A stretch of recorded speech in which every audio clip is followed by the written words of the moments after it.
He has a lot of money. He never spent much.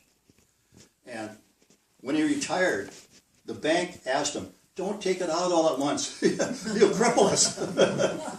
So he's retired to Arizona. John flies down there and begs and pleads and gets some money. And Frank gets rid of this particular headache. And his attorney gets 20%, Frank gets 80%. So he's got some money. And just when he got fired or kicked out by John, he had to look around for another job. And he was quite competent surveyor. So he looks, and a firm, Pioneer Engineering, is looking for a surveyor.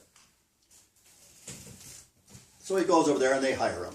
And he's getting $25 an hour. I suppose this was mid-90s, lower 90s. But they're a crappy firm.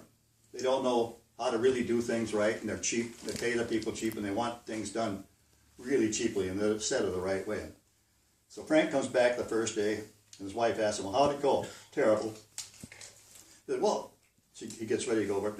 Well, it'll get better today. He said, no, it won't. And it didn't. So in 2 years from that, he's gone.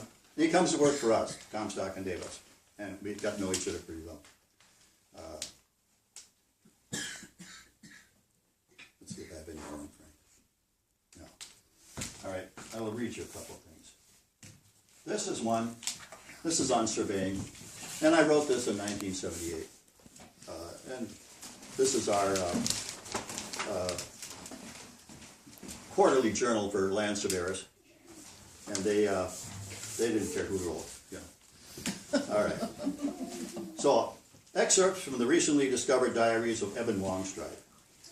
Eben Longstride was a surveyor in the Michigan, Wisconsin, Iowa, and Minnesota area between 1865 and 1910. He died in 1927, and I discovered and purchased his diaries in late 1975. In the quotation point.